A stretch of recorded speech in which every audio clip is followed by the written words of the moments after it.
I actually want to start off with a response to some comments that were made this weekend on ESPN about our university and specifically about the administration at our university, and the assumption that there's a lack of caring, a lack of standards for athletics at the University of Miami. And I want to remind everybody, it's not 14 months ago when we were in the grips of the coronavirus pandemic, and the narrative was that there's no way college football should go on in the middle of the coronavirus pandemic. No way.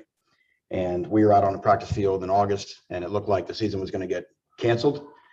And in my eyes, only through the leadership of our president, Dr. Julio Frank, going on record as an expert in infectious diseases and saying, not only can we have school on campus and the students on campus, which was not a widely held belief at that time, but we can play a college football season. Now, that would be a strong take for someone that didn't really seem that interested in athletics. Those two things don't really add up. And because of that, we forget, because we played a 2020 season, not just at Miami, but everywhere. If there not been his leadership, I don't know if the ACC would have agreed to play. And without the ACC, the Big 12 would have for sure dropped out. And then the Big 10 and Pac-12 had already, said they were not going to play football. So all of the memories, the records, the performances from a year ago have a lot to do with how much Dr. Frank feels about college athletics, and specifically athletics at the University of Miami. There was mentions about resources, and I will just tell you from the time that I've been here at the University of Miami, what I've seen change on our campus. The new dorms, the new Lakeside Village, people always recruited against Miami in terms of the dorms. The stadium, I mean, we still beat the drum on the stadium. In my mind, we've got as nice of a stadium as anybody in college football. It's amazing what $500 million will do for you. And I sat in the Orange Bowl. I saw how many students came to the games in the 80s in the Orange Bowl. I was around for 4 of the 5 national championships before I graduated high school. It was what it was, whether it's a 20-minute drive to Little Havana or a 35-minute drive to Miami Gardens. It is what it is. We love our stadium. It's a big-time atmosphere. It's a big-time place. It's a great place to host recruits. The indoor facility behind me, the SOFR indoor facility behind me, phenomenal. We're attacking the locker room next. There's just a lot of things that are changing on the positive here. And I will tell you that the last 2 recruiting classes that we signed are really the first 2 classes that have been around when all this stuff existed. It wasn't pictures. It wasn't hopes or dreams or promises of when you come, we'll get these things. That class of 2020, Tyler Van Dyke's class, and Jalen Rivers and Elijah Roberts and Chance Williams and Restrepo, Flagg, all these guys that are making a lot of big time plays right now. They're the ones that saw this. Those are the guys that committed to Miami on the back of a 6 and 7 season. And then you saw the 21 class. And I mean, Saturday's game was a commercial for the last 2 recruiting classes that we've had here at the University of Miami. And those classes don't happen without us increasing the resources and about the support from our administration of what it takes to win here. Now, I will say this, there will always be somebody with more resources. And I will tell you, that's not a Miami problem. That's a college football problem with a capital P that no one really wants to talk about. I mean, the growing disparity in the economic situations of the different athletic departments across college football, and what you're seeing now with conference expansion and the TV rights and all this type of stuff, that's a reality. And that just is what it is. But our best resource here at the University of Miami has always been our people. Always. That's always what we've won with, is our people. And people first, talk about our players. And that's why recruiting is so important. One game from last weekend doesn't fix anything. It doesn't absolve us from the performances of our first 3 weeks. I'm completely responsible for that. But I know this, what I've learned in my job is that, and I'm sure this is true in any profession, is if you want the organization to be better, you add better people to the organization. And I can tell you for a fact, with the support of our administration, our staff has improved every year. On the field staff, off the field staff, our support and recruiting staff has increased and gotten better every year. And our locker room has gotten better every year. It's not where we need to be yet. It's our job to develop these guys and to put them in position to be successful on Saturdays or Thursday like this week. But the only way forward at the University of Miami is through recruiting. And we cannot turn, we can't turn and push our recruits away from our program because of something that happens in the short term. The fix is our people. The fix is continuing to get the the guys in this area that want to come and play for the University of Miami, and when we go out of area to sell them on the vision that we got going on here. And we got a lot of good things going on in evidence by these last 2 recruiting classes. So that's the only way forward. It's going to be the only way forward. Otherwise, we'll repeat the same loop over and over again, turning on ourselves and driving our recruits away, driving our people away. That's not the vision for this university. It's certainly not the vision of this athletic department, and it's not the vision of this football program, which I'll tell you, all 3 of those visions are completely aligned. So with that, I'll open up for questions. Thank you very much, Coach. And we're going to start with Tim Reynolds from the Associated Press. Tim, go ahead. Manny, after all that, what I was going to ask is kind of trivial. I had 2 things. One, obviously you start Coastal play in 3 days. The ACC is kind of wide open, to put it nicely. Do you talk about that with the team, or do you have to keep it very on the here and now, that the next game is Virginia and it's the first game in the Coastal and that's what it is? Or do you even think about it in those terms, about how just the ACC has a very different feel already as opposed to a lot of recent years? Tim, if you look around college football, other than probably about 2 teams, every conference is wide open. And everybody, if you look at there's no doubt that's true in the ACC, but I mean, there was an unpredictability in college football after the first couple, and we're only in September still. What I will tell you, and I think kind of on song from where we started a week ago, coming off the Michigan State losses, we're not talking about that. We're not trying to say, hey, we're not worried about anything except, again, the tangible things in the moment that we still think have to be our focus. And again, whether it's physicality, whether that's protecting the football, which we did a better job on Saturday, taking the football away, which we did not do as good of a job as we wanted to on Saturday. Red zone production. I mean, the real things. We're just going to not talk about winning, and we're not going to talk about championship races and conference races, stuff like that. I think the players understand that that's all out there, but that is a reward for doing the little things right over the next 8 weeks. Man, as a quick follow, obviously you played both guys at quarterback Saturday. Do you expect similar situation Thursday? How are you kind of handling that position going into the week? Thank you. Well, first we're trying to see, Derek's availability. He's improving and feeling better every day, and was able to move around a little bit today. So we'll see where he's at with that. Based on the performance on Saturday, I don't think either Tyler or Jake deserves not to play if called upon. I think both guys did enough to show that they can move the football team and get us in the end zone, and neither guy did enough to say they wouldn't deserve to play. So we feel like we're kind of where we started. We're blessed with options of different guys that can lead us to victory. Coach, we'll go next to David Lake from 24/7 Sports. David, go ahead. Hey, Coach, just touching on the resource thing at the beginning you were talking about. I want to get your thoughts. Just, do you feel like the resources in terms of like the facilities and the support staff resources you have are comparable to, the Coastal Division? I know you said there's always going to be examples of programs around the country that might have more resources, but how do you feel like things compare within your own division? David, I don't know enough about what other people in our division have to be able to say, with certainty. As coaches, we speak to, friends and contacts we have around college football to get some sort of sense. But if I go back to, again, I think of things in terms of where they are on a graph of time, and where we were in 2016, where we were in 2019, and where we are in 2021. And what's happening is everything's going up. You know what I mean? And we've just improved step by step along the way, which I think is the whole point, right? I mean, the whole point is to get better and to get what Miami needs. So I think that's a key point. And we'll always push. I know our administration will always push to try to get more and do more to get us as competitive as we can possibly be. But what's important now is with what we have to maximize what we have. And that's our responsibility as a program to make sure that's going on.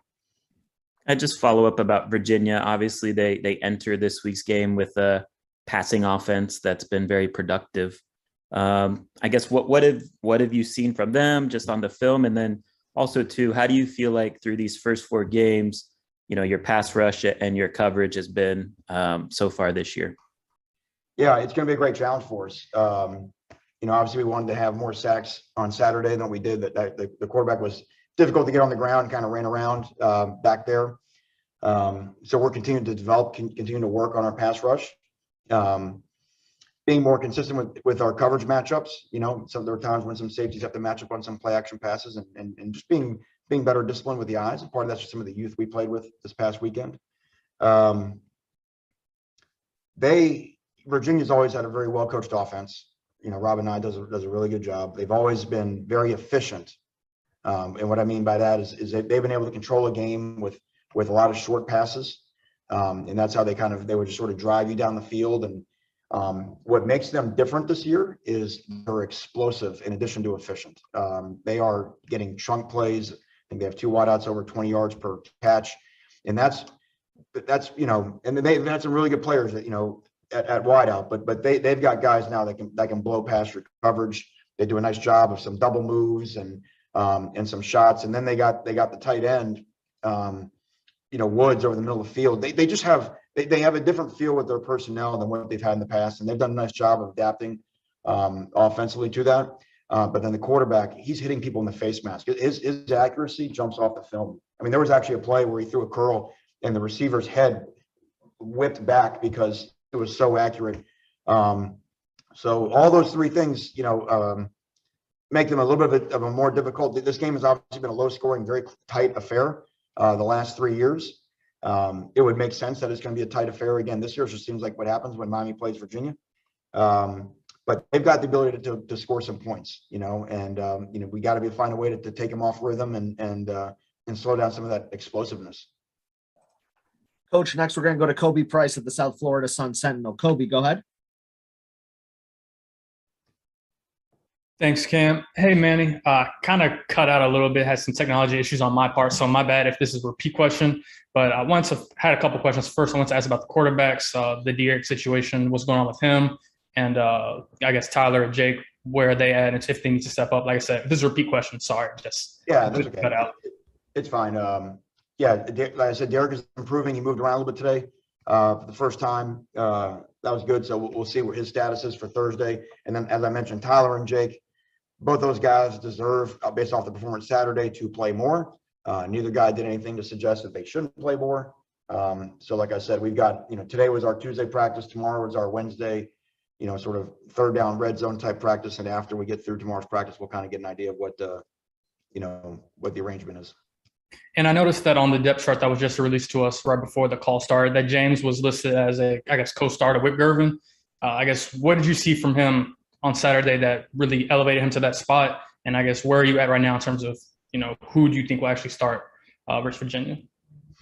Don't know yet in terms of who would start. Won't know that until the end of the week. There's a chance that, they could play together in some different packages. We'll have to sort of see how that works. But, I thought James was confident on Saturday. I think there's still some times where he's got to get his eyes in the right spot and do that, but that's just natural for your first time out there. He could make a play. He tackled well when he was in there. So to me, it's just, guys like that just need more at bats, more seasoning. But this is a major step up this week because, obviously, like I said, this is the #1 passing offense in the country. So it's a bad week not to have your eyes in the right place. Coach, we'll go next to Mike Barber from the Richmond Times-Dispatch. Mike, go ahead. Hey, Coach, I wanted to ask, first off, since the ACC network came into existence, we've seen more conference games in week 1, week 2. They've kind of become the norm. Has it been a little weird to sit back while the division is kind of eating itself and have to wait your turn? I guess we haven't thought about it like that. We've started some earlier conference games in different years, but what we know is we've got the 8 straight. We've got this one and then a bye and then really 7 straight after that. So look, we know what we expect in our league. There's a lot of good football teams in our league. I think sometimes games that people think are upsets is in a weird way disrespecting the team that's winning. I said all offseason, NC State's got a really good football team. People knew Wake Forest had a good football team and Boston College and teams like that, Pitt. This is a deep league with anybody that can get you pretty much on any weekend. So So you got to get yourself in a mindset to play your best every Saturday or Thursday, as it may be. And if I could follow up, you spoke about the passing attack at Virginia. Defensively, they've really struggled the last 2 weeks. They're playing more of that 5 defensive back. They seem to be blitzing less and getting less pressure. How different does the defense look than the past few years that you've seen? Well, it's hard to when you play North Carolina, Wake Forest back to back. I mean, those are 2 outstanding offenses. Wake Forest not going to hold the football and let you blitz them and sack them. I mean, they're a ball out quick type operation, and then they're a problem when they get the run game going. And obviously, North Carolina with Howell, everyone understands what they're capable of. So, look, we're all adapting. I mean, obviously, Bronco Mendenhall is one of the top defensive coaches in our game, and everybody's adapting to find a way to, sort of go back to this back and forth between offense and defense with what they're doing now in the run game and the RPOs, to try to slow these people down. But ultimately, it comes down to, getting off blocks and tackling. The respect that we have for Virginia, their personnel from playing them every year, a lot of guys that were in that game a year ago, and then the coaching staff there, we know this will be a great challenge for our offense. Thank you. Coach, we've got Tom D'Angelo from the Palm Beach Post. Tom, go ahead for Coach Diaz. Hey, Manny, how you doing? Can you guys hear me? We can. Going back to what you said earlier, do you think that the resources the program is putting into it, and the administration is putting into football and athletics in general?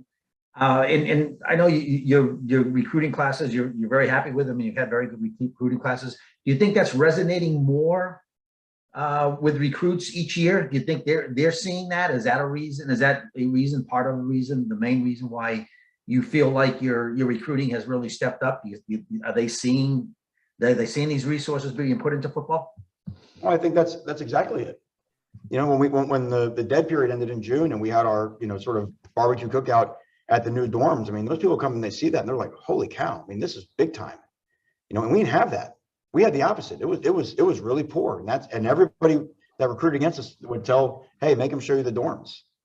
And would that be the thing that would drive a kid away? You never know. There were so many things that when Coach Rick got here that were easy shots to take at Miami in recruiting. And slowly through Mark's leadership, through Blake James' leadership, and obviously through, the university administration, we sort of attacked all those one by one. And there's still a couple that we have to get after. But it's better, and the recruiting follows. And I think that's a point, and that's what we got to get through. We got to be able to stack 4 classes. We got to be able to get these type of kids to want to play with these guys. There should be players that want to come play with Tyler Van Dyke and Jake Garcia. Defensive players should want to come play with Leonard Taylor and James Williams. But those guys heard stories forever. This time last year, nobody thought we were getting LTM James. And they heard stories forever on why not to come to Miami. And like I said, we've got to get the field on, the on-field product, not giving people reason to not come, but we can't panic, and we've got to stay after it, because the only way forward is that you got to keep adding great recruiting classes. And just to follow up on that, mentioning that the reason you think that, I guess, would be the arms race, the Taj Mahal, some of these places are building, is a problem. Do you just feel it's because of the competitive balance? Do you feel it's because of the perception that these are football factories and all and it's just a bad look? Why do you think that is that is a major problem in college football? Well, because the word recruiting, right? Because what's different now than in the 80s or 90s is the unofficial visit or the official visit. People are seeing a lot more than they saw back then. And if you look at some of the great players that came through here and how few schools they actually ever considered, how few schools they actually offered them. I mean, recruiting is a national thing now. And you can get someone to go for 48 hours, and you can make a 48-hour experience with bells and whistles. If you've got unlimited funds, you can make that 48 hours pretty special. I think that's what we've done great in the transfer portal, because I think recruiting sometimes is about how fancy that 48 hours are. I think the transfer portal is about what's real and what people really want to be a part of. However, that recruiting still matters. So we are in a situation where again, when you look at what the different leagues are paying out, the schools and the revenues just from, there isn't an even playing field. Now, we're fortunate here in Miami because, again, our resources are town that we're located in. That's what gives us our competitive advantage. So our ability to take advantage of that is what keeps us in that mix, and that's what makes this place in Miami special. So that's why we don't want to say, well, they have more. We're not worried about what they have. But there is a reality in college football that has changed the recruiting nature of the game as it's gone national that did not exist 20 years ago. Coach, we got time for a couple more. We're going to go first to Gary Furman from Kane Sport. Gary, go ahead. Hey, Manny, how are you? Because I think of the quality of the last couple recruiting classes that you've alluded to a little bit here today, there is a resounding cry amongst the fan base for you to wholesale play the younger players. Can you talk a little bit about that from your viewpoint and the decision-making process that you go through in determining whether to take a talented young freshman kid like a James Williams and replace a veteran guy like a Gervin Hall who has played an enormous amount of defensive football for you? And, not that that's the only example, but it is a example. And just the difference between a younger player who might even be ranked a 5-star coming out of high school, being able to walk onto a college campus like this and be ready to handle the load of a ACC game day, for example, like what you'll face Thursday night? Yeah. Well, I think you kind of said it yourself. I mean, you handle those things on a case-by-case basis. It's, who's in front, who's the older guy that you're speaking of, and who's the younger guy, what are they capable of? And because really the idea is what kind of role are they capable of? I mean, are they able to play every snap? It's a major difference. Not just in terms of the assignment, they can handle the expectation, because, their mistakes get magnified. Like, for example, obviously the young wideouts were so impressive, right? Charleston Rambo is so impressive. And Keyshawn Smith, who's still a young guy, is very impressive. And, you got, Brashard's doing great things. Restrepo's still impressive. And Mike Harley's still, one of your top leaders. So that's a good problem. What you really want is you want the rising tide to sort of float all boats. Now, if you have an older guy that's not performing, then maybe his role has to, go down. I don't know that it can ever go, 100 to 0 to 0 to 100. But you certainly, as you get a sense for how these guys respond in games, you get a sense in terms of what the snap count should be, how much they can handle, how much exposure they can get to the game. But it's obviously, Gary, as you know, it's going to be a different speed out there Thursday night than what it was on Saturday. Saturday went exactly the way we wanted it to go. And we think that those guys their roles are going to increase at whatever spot you mentioned, but the stakes are going to be high on Thursday, as it will every week going forward. Coach, last two for you. We're going to go first to Susan Miller-Degnan from the Miami Herald. Susan, go ahead. Manny, have you heard from any of the recruits about about that ESPN, I don't know, whatever it was, Kirk Herbstreit said, and those guys, the thing you're referring to, have any of the recruits talked to you about that, or current players? I've had no feedback from any of the recruits about that story. And anybody, any current players? No, none of those guys. I think our current players, they get it, but no one's brought that up. The other thing is I want to ask you about Leonard Taylor. He got a lot, his first playing time, a lot of snaps. What was your evaluation of his play? He seemed very excited to be out there. He was. How cool on James Williams' interception. When he gets up to celebrate, the first guy that he runs and hugs is LT on the field. That was a pretty awesome moment. LT played. He did some good things. He can finish a play. He's disruptive in the backfield. I think from a conditioning level, he got tired a little bit. It's a little bit different deal out there in the game. But I think he's a guy that shows that he can. We also kept things very, very simple on Saturday, which helped from an assignment standpoint. But I think he showed that he's a guy that his role can continue to increase and be a guy that should factor into our mix of the guys we got playing defensive tackle. Thanks. Coach, last one for you is Manny Navarro from The Athletic. Manny, go ahead. Hey, Manny. So I remember when you first got the job, I talked to Blake James about, his decision to make the hire. And he talked about it being sort of a 4 to 5 year trip, that it would take before you guys could get competitive to maybe compete for ACC championships. And that's kind of the window that he saw. And today when you talked, you mentioned how, this is so much about these last 2 recruiting classes. Maybe we all got it confused. We knew you had an experienced team coming back.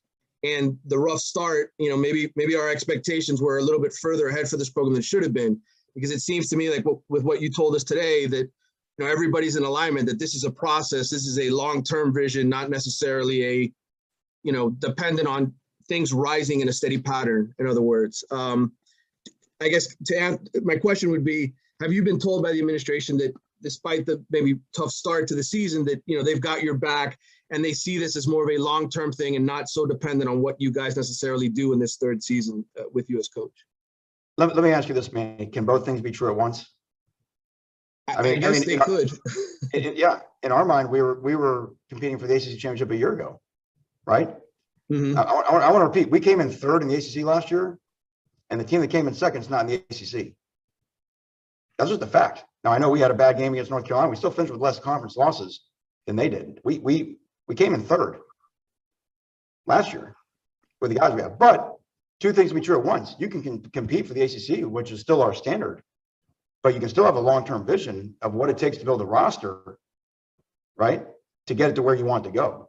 So I don't see it as, oh no, it's all long-term. Wait till we do this, and then in the short term, that's an excuse for our performance right now. No. That's not what I'm saying at all. That's why the very first thing I mentioned is that I'm responsible for our performances this year. But I still know the way forward is that you've got to be able to stack classes. We have a model on who we want to follow on this. I mean, if you look at what Clemson did, it's about the same thing that Clemson did when they were building through, and they were they couldn't get past Jimbo and the Seminoles, and that's how they went.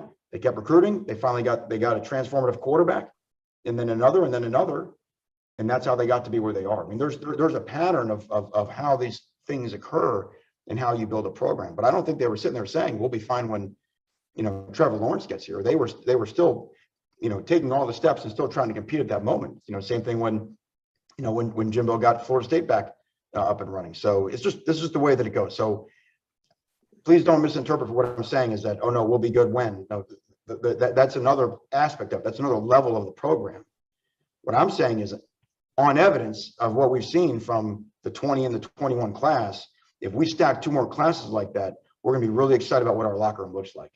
Now, that being said, to your point, yeah, we've got older guys, we've got an experienced team this year. Our expectation is to go perform. We know what's at stake over these next 8 weeks.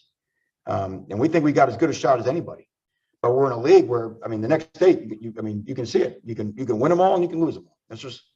That's where we are in this league. So we got to control our performance to make sure that we play our best starting this Thursday night.